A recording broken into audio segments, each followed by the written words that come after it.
നമുക്കറിയാം പണ്ട് കാലത്തൊക്കെ ബ്ലഡ് ഷുഗർ ലെവൽ എന്ന് പറയുമ്പോൾ ഒരു 200, 190 നമ്മുടെ മനസ്സിലുണ്ടായിരുന്നത്. പക്ഷെ ഇപ്പോ അതൊരു 140, 150 ഒക്കെ എത്തുമ്പോൾ അത് കുറച്ച് ഹൈ ആന്നുള്ളൊരു ടോക്ക് ഉണ്ട്. ചിലപ്പോ കോൺട്രവേഴ്ഷ്യൽ ക്വസ്റ്റ്യൻ ആവാം, പക്ഷെ എന്നാലും ചോദിക്കാണ്, എന്തുകൊണ്ടാണ് ഇപ്പൊ പെട്ടെന്നൊരു കുറവ് ആ ഒരു ലെവലിലേക്ക് വന്നത്? അതില് നമ്മള് ട്രീറ്റ്മെന്റിലായാലും ഈ ലോകത്തായാലും പരിണാമം എന്ന് പറഞ്ഞാൽ അതാണ് എല്ലാത്തിന്റെ ഒരു ചേഞ്ച് ഇല്ലാതെ ഈ ലോകത്തിന് നിലനിൽപ്പില്ല.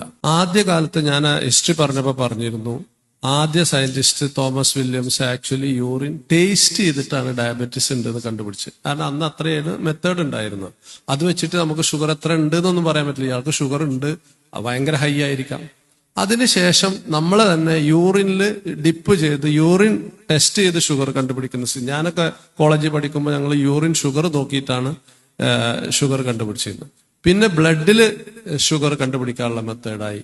പിന്നെ HbA1c കണ്ടുപിടിക്കാനായി. ഇപ്പൊ ഞങ്ങൾ കണ്ടിന്യൂസ് ഗ്ലൂക്കോസ് മോണിറ്ററിംഗ് എന്ന് പറഞ്ഞിട്ട് തുടർച്ചയായിട്ട് ഒരാളുടെ ഷുഗർ നോക്കാനുള്ള സിസ്റ്റം ഉണ്ട്. അപ്പോൾ മോഡേൺ ടെക്നോളജി, അതായത് നമ്മൾ പ്രാക്ടീസ് ചെയ്യുന്ന മോഡേൺ മെഡിസിന് ഫിസിക്സും കെമിസ്ട്രിയും ഒക്കെ ഉപയോഗിച്ചുകൊണ്ട് പുതിയ സാധനങ്ങൾ കണ്ടുപിടിക്കുമ്പോഴാണ് നമുക്ക് ആക്യുറേറ്റ് ആയിട്ട് ഡയഗ്നോസ്. പണ്ട് 200, 250 വരെ നമുക്ക് കണ്ടുപിടിക്കാൻ പറ്റിയിരുന്നുള്ളൂ. അവിടുന്ന് ഈ 100-ഉം ഡോക്ടർ പറഞ്ഞ മാതിരി 126-ന്റെയും 100-ന്റെയും ഇടയിലും ഇപ്പൊ കൊളസ്ട്രോൾ ആണെങ്കിൽ ചില കണ്ടീഷനിലൊക്കെ നമുക്ക് 35 വരെ കുറച്ച് വെച്ചാൽ വീണ്ടും ഹാർട്ട് അറ്റാക്ക് വരുന്നത് പ്രിവെന്റ് ചെയ്യാൻ പറ്റും.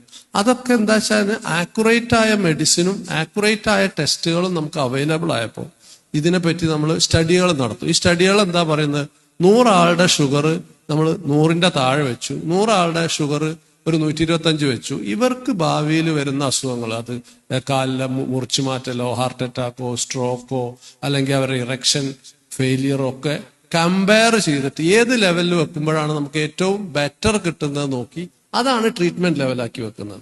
അപ്പൊ സയൻസ് പ്രോഗ്രസ് ചെയ്യുന്ന മാതിരി നമ്മൾ പണ്ട് മാരുതി നടന്നിരുന്നവർക്ക് ഇന്ന് BMW ഉണ്ട്, കട്ട റോഡിൽ നമുക്കിതാ വലിയ ഹൈവേ വന്നിട്ടുണ്ട്.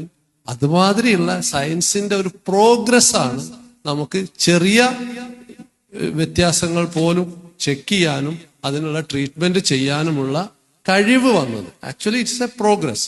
അല്ലാതെ അത് യാതൊരു തരത്തിലും അതൊരു ബിസിനസ് ടെക്നിക്ക് അല്ല. ഇറ്റ് ഈസ് സയൻസ് പ്രോഗ്രസ് ആണ്. സയൻസ് പ്രോഗ്രസ് ചെയ്യുമ്പോഴുള്ള ഗുണമാണ് നമുക്ക് കിട്ടുന്നത്. നമ്മുടെ കാലത്ത് നമ്മുടെ കേരളത്തിൽ തന്നെ മാർത്താണ്ഡവർമ്മമാരെ എല്ലാവരും ജീവിച്ചിരിക്കുന്ന 48 വയസ്സ് വരെയൊക്കെ ഉള്ളൂ. ഇപ്പൊ നമ്മൾ ഏറ്റവും ചെറിയ ആളും 60 വയസ്സ് ഷഷ്ടിപൂർത്തി വലിയ ഇത് ആഘോഷം നടത്തിയത് 60 വയസ്സ് കഴിഞ്ഞവർ വളരെ കുറവേണ്ടാന്നുള്ളൂ. ഇപ്പൊ 60 വയസ്സിലാണ് എല്ലാവരും ബിസിനസ് ചെയ്യാനും രാഷ്ട്രീയത്തിൽ ഇറങ്ങാനും നിൽക്കണേ. ഇനിയൊരു 30 കൊല്ലം കൂടി എനിക്ക് ജീവിക്കാമെന്ന് വിചാരിച്ചു. സോ അതിനനുസരിച്ചിട്ടുള്ള സയന്റിഫിക് പ്രോഗ്രസ് ആണ് അത് കാണിക്കുന്നത്. ഓക്കെ സർ, പലപ്പോഴും ആൾക്കാർ ഇങ്ങനെ പറയുന്നത് കേട്ടിട്ടുണ്ട്, മരുന്ന് മാഫിയ ബിസിനസിന് വേണ്ടിയിട്ടാണ് ഇങ്ങനെ ചെയ്യുന്നത്. അതിന്റെ സംശയം എല്ലാവർക്കും മാറിയെന്ന് വിചാരിക്കുന്നു.